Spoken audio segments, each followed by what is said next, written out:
주시는 하나님 말씀 요한계시록 1장 두 구절을 하는데요. 좀 떠들겠습니다. 1장 18절과 2장 8절의 말씀입니다.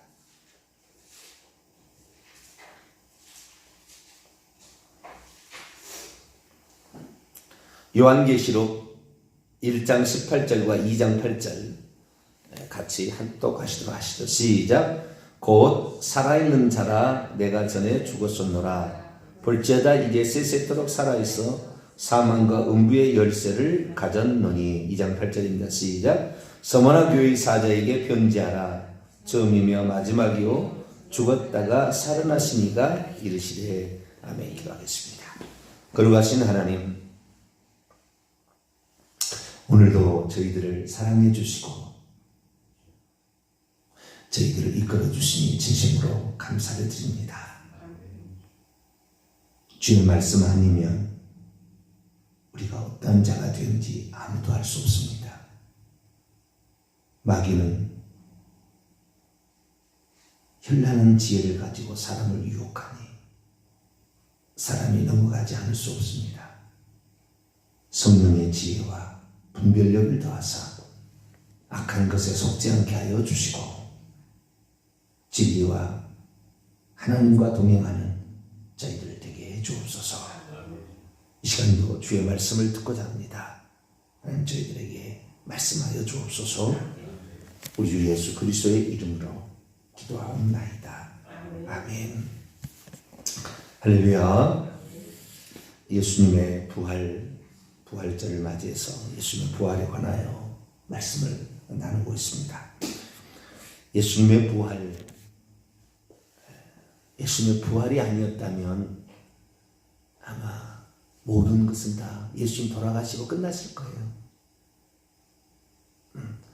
뜨겁던 어떤 그 축제 열기가 축제가 끝난과 동시에 팍 사라져서 바람이 횡하고 불고 지나가듯 아마 그렇게 끝났을 텐데, 우리 주님의 죽으심은 죽으심으로 끝난 것이 아니라 다시 살아나심으로.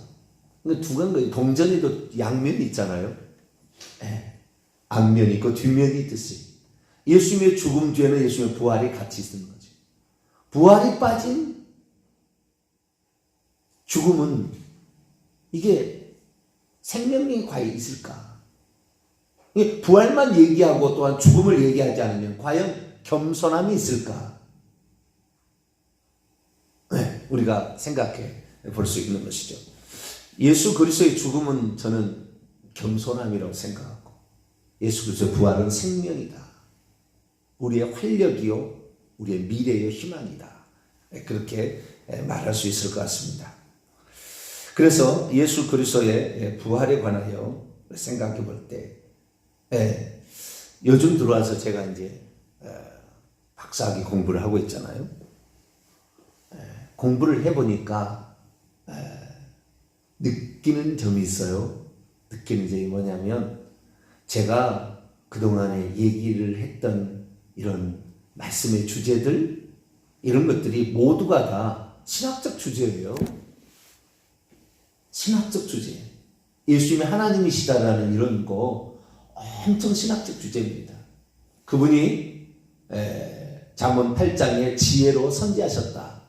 선제, 예수님의 선제성에 관한 지혜 기독론, 뭐 이런 식으로 전부 어떤 방면에 하나하나가 다 어떤 그 신학적 주제로서 신학자들이 연구한 그런 분야더라고요.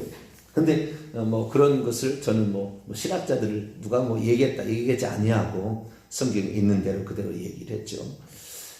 성경에 있는 대로 얘기를 해야 됨에도 불구하고 그렇게 얘기하지 못했던 지난날이 있었습니다. 그러나 이제는 성경에 있는 대로 얘기를 하게 되고, 특별히 헬라어가 많이 도움이 되었습니다. 그리고 하나님께서 무엇보다도 이 시대 가운데에 우리의 영혼을 깨우기 위한 그런 거였죠. 그래서 우리가 그걸 잘 아는데요. 예수님의 그 부활 때문에 이 부활을 목격했던 자들 120명밖에 안 돼. 500명인데 380명은, 어제 제가 480명 얘기한 것 같아요. 380명은 다 떠났고 120명 남은 거예요. 500명 가운데 120명 나온 사람들은 예수님을 목격했던, 부활하신 예수님을 목격했던 사람들이죠. 그러나 네로 황제나 도미시안 황제 때 주 하나님이라고 황제 숭배를 하지 아니하고 예수님께만 고백해서 사자밥이나 화형당했던 사람들, 그런 사람들은 부활하신 예수님을 목격한 사람들이 아닙니다. 그들은 다 성령을 받았어요. 예수님 보내신 성령을 받아서 그 믿음을 고백했을 뿐이에요. 오늘날이나 별반 차이가 없는 거예요. 주기철 목사님이 경험했던 그 하나님은 뭐 특별한 하나님이 아니고 우리와 똑같이 이렇게 우리 속에 계셔서 우리로 하여금 주님에 대한 믿음을 내놓을 때 그 믿음이 믿어지게 하는, 믿음의 내용이 믿어지게 하는 그런 분으로 이렇게 동일하게 역사하는 거죠. 근데 예수 그리스도의 삶을 제가 이렇게 지켜보면서 예수님이 하나님이라고 하는 것을 신학적인 주제로 뭐라면 고기독론이라고 합니다. 뭐라고요? 낮은 기독론이 아니라 높은 기독론이라고 얘기를 하는 거예요. 뭐 지혜 기독론, 말씀 기독론, 기독론이 많아요. 신학적 주제가 많은데 그 중에서 예수님이 하나님이라는 것은 고기독론이라고 얘기를 하더라고요. 그래서 그런 신학적인 용어도 제가 이제 듣게 되었는데, 어쨌든 그 예수님이 누구냐라는 것에 문제에 있어서, 자, 예수님은 살아나셨습니까? 아니면 예수님은 일으키심을 받았습니까? 살아나셨다는 것은 능동적인 표현이고 일으키심을 받았다는 것은 수동적인 표현인데, 만약에 예수님이 일으키심을 받았다, 이것은 하나님께서 일으키신 거죠. 그죠? 네, 하나님께서 일으키신 거라고요. 우리 고린도전서 15장을 한번 볼까요?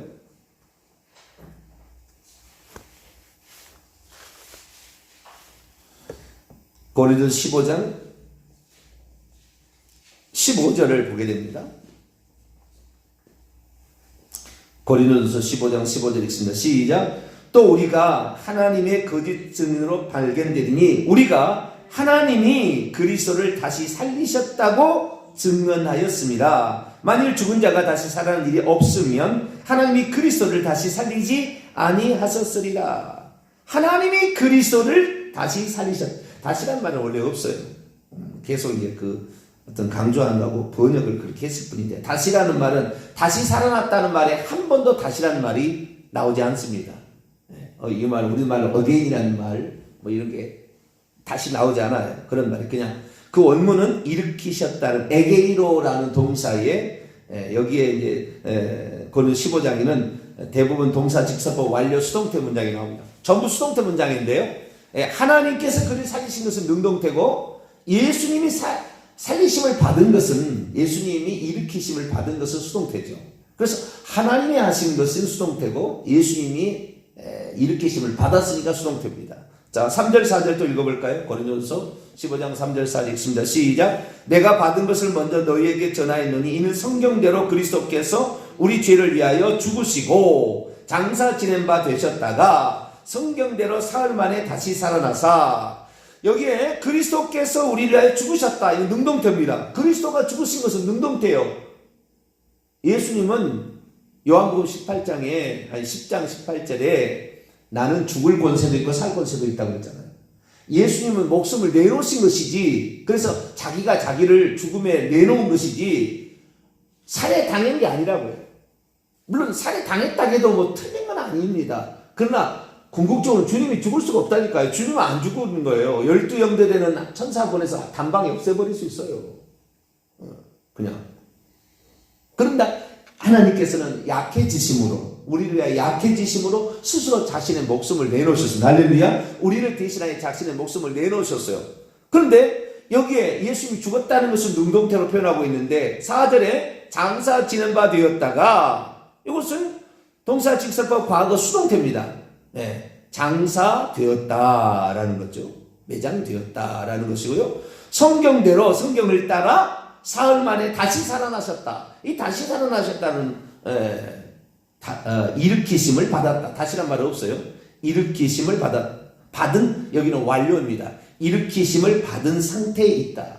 이미 끝났습니다. 이미 일으키심을 받은 상태에 있다. 동사직접법 완료수동태 문장으로 쓰고 있습니다. 그러니까 예수님은 살리심을 받았고 일으키심을 받았다라는 표현이 많이 나오고, 하나님은 그를 살리셨다. 베드로는 그렇게 만약에 사도행전에 그렇게 하나님이 그를 살리셨다, 예수님을 살리셨다, 이런 식으로도 표현합니다. 바울이나 베드로나 똑같은 표현을 쓰는데요.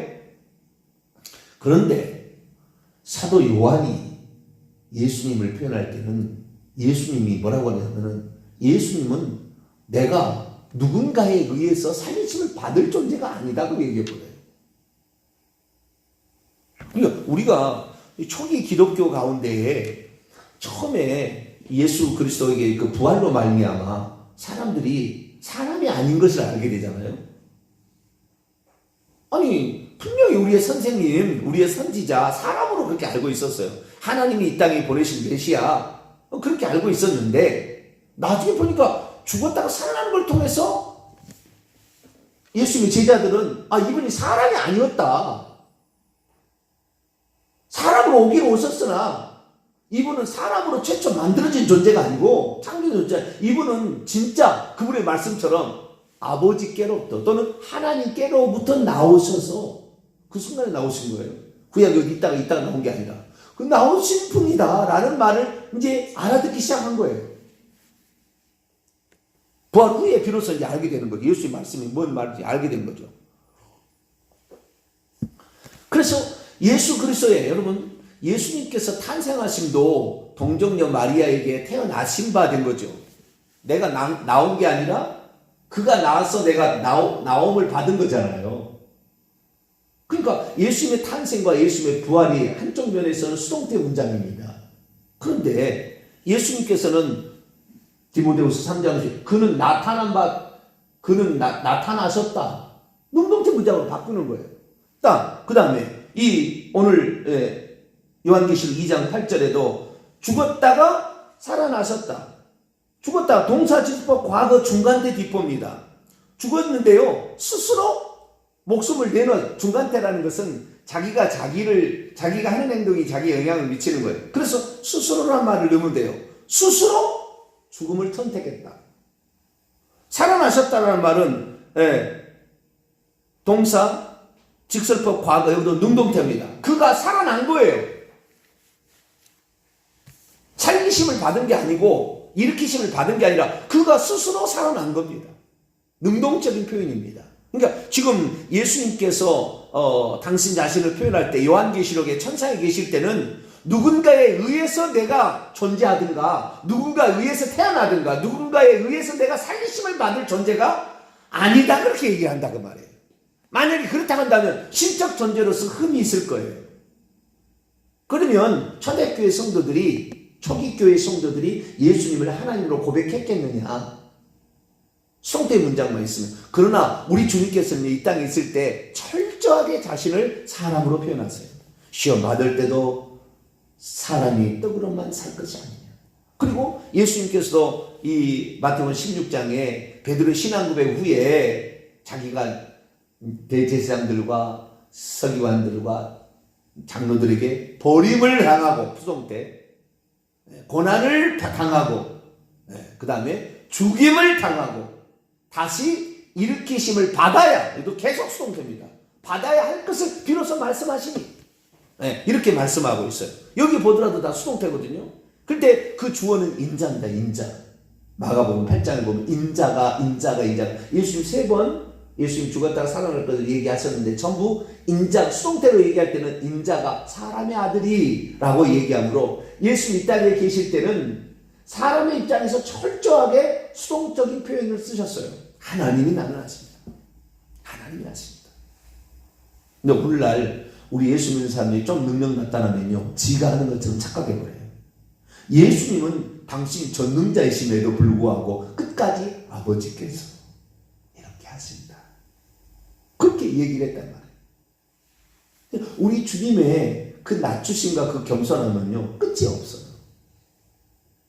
우리는 조금만 뭐래도 그냥, 우리가 요즘에 군대 가면은요, 이제는 함부로 못한다 그런 거예요. 그러니까 기고 만장해서 기어 오른다 그런다는 거예요. 요즘에 군대 같지 않다는 거예요. 조금만 풀어주면 이상해지는 상태가 되는 거예요. 그래서 예수 그리스도께서 육신을 입으실 때는 기꺼이 자기의 입장을 인간의 모습으로 예수님은 하나님께 기도하시고 그의 말씀대로 그대로 순종하시는 그런 모습으로 가셨지만, 당신이 하나님이로 다시 이제 역할의 이제 하나님의 입장으로 위치로 돌아가셨을 때는 그분은 절대 그렇게 얘기하지 않는단 말이에요. 1장 18절, 요한계시 1장 18절입니다. 살아있는 자라 내가 전에 죽었었다. 동사 직설법 과거 중간대 디포예요. 내가 스스로 죽음을 선택했다. 내가 스스로 내가 죽음으로써 내 자신을 내놓은 것이지 누가 나를 죽인 게 아니다. 볼지어다 이제 세세토록 살아있다. 세세토록, 세대들의 세대들까지. 이것이 진짜 영원토록입니다. 세대들의 세대들까지. 요한계시 나오는 세세토록, 영원토록, 무궁토록은 다 진짜예요. 영원이에요. 요한복음에는 단 한 편도 그런 표현이 없습니다. 영원토록은 에이스톤 아이오나 그 세대까지 너희가 나를 믿는 자는 영원히 죽지 아니하리라. 그 세대들까지예요. 정확히 헬라어 본문을 보게 되면 정확한 거예요. 근데 여기는 세세토록, 세대들의 세대들까지 살아있어라는 말은 살아있으면서 있답니다. 이 동사 분사 현재 능동태 살아있는 있으면서, 그리고 본동사는 동사 직설법 현재 능동태입니다. 있다. 살아있으면서 있다. 내가 살아있으면서 나는 항상 현재 속에 나는 그냥 살아가는 거예요. 그러니까 여기에 요한계시록 나와 있는 것은 예수님은 당신 자신을 소개하게 될 때에 능동태로 다 소개를 해버린다. 그런데 이런 칼빈도 요한계시록 해석을 안 해요. 주석을 안 달았어요. 왜냐하면 예수님의 각도가 전혀 달라버리잖아요. 그러니까 요한계시록을 봤어야 돼요. 요한계시록을 보지 못하고 요한계시록은 너무 무섭다, 요한계시록 너무 어렵다 이런 식으로 해서 옛날부터 요한계시록 자우지간 그거 달라들면 이단된다, 대박 이단이다 여기서 나왔거든요. 그래가지고 요한계시록을 터부시 금기시하는 바람에 요한계시록에 나와 있는 예수 그리스도를 제대로 말하지 아니함으로, 그 기독론을 말하지 아니함으로 예수 그리스도를 하나님의 아들 정도로 생각해버리는 그런 상태로 가게 된 거죠. 근데 요한계시록 2장 8절의 말씀은 더 충격적입니다. 원문을 직역해 보면은요, 이렇게 되어 있습니다. 그리고 너는 이제 지금 그 인자 같은 이잖아요. 흰옷을 죽었다가 살아났다는 그 사망과 은별세를 가지고 있는 그분이 뭐라고 했냐면은, 너는 사도 요한에게 말한 겁니다. 너는 서머나 교회 안에 있는 그 사자, 메시지 전달자에게 단번에 편지하라. 처음이요 마지막이신 이가 이것들을 말씀하신다. 처음이요 마지막이신 이가, 당신을 내가 말한다 이렇게 얘기하지 아니하고 처음이요 마지막이신 이가 이것들을 말씀하신다. 왜 그럴까요? 이사야 41장 4장 44장 6절 48장 12절에 처음이요 마지막이라는 분은 구약의 여호와께서 그렇게 말씀하셨어요. 그런데 내가 말한다는 것이 아니라 처음이요 마지막이신 이가 이것들을 말씀하신다 라고 얘기하므로 구약의 여호와로 나타났던 그분이 지금 말한다 라고 얘기를 하고 있는 거예요. 그리고 그 다음은 더 충격적입니다. 그분은 죽어 있었다. 그러나 그는 살아났다. 아니 지금 당신이 얘기하잖아요. 내가 죽어 있었고 내가 살아났다 그래야 되잖아요. 그런데 3인칭 단수를 써요. 그분은 죽어 있었다. 그것도 중간때 뒷보니까 스스로 능동적인 행동이지만, 뒷보니까 능동적인 행동이지만 그러나 스스로 자기를 위하여, 그는 자기를 위하여 스스로 죽어 있었다. 그러나 그분은 또 살아나. 그분이라고 제 3인칭을 써버립니다. 그러니까 지금 예수 그리스도께서 하나님께서 이 땅에 하신 일들, 하나님 원래 한 분이신데 그 한 분이 하신 일에 대하여 얘기를 소개하고 있는 거예요.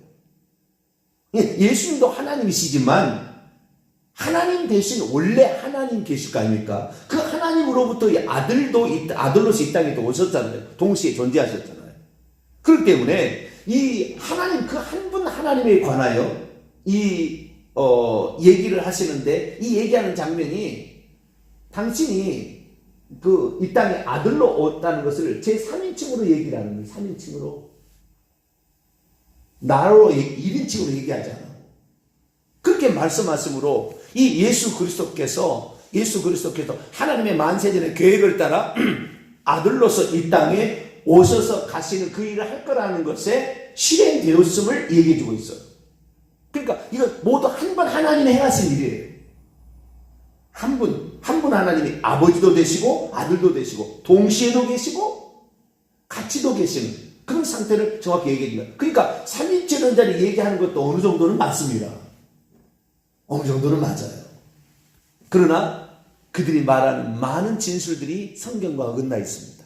그래서 우리는 성경대로 믿어야 하는데, 예수님은 살아나셨나요? 일으키심을 받았나요? 요한계시록에 하면 살아나신 거예요. 할렐루야. 스스로 살아나신 거예요. 그러나 공간복음서를 보게 되면 일으키심을 받았다. 사도 바울도 일으키심을 받았다. 베드로도 일으키심을 받았다고 표현하는데, 사도 요한은 예수님의 음성을 직접적으로 표현을 써가지고 나는 살아났다고는 주님의 능동적인 표현, 아니 그분은이라고 표현을 합니다. 그러니까 이 요한계시 1장 18절하고요 2장 8절하고 차이점이 뭐냐면, 1장 18절은 내가 살아있다, 내가 죽었다 이렇게 얘기할 건데, 2장 8절에서는 그분이 죽었다, 그분이 살아났다 얘기하므로 1인칭과 3인칭을 왔다 갔다 하는 거예요 지금.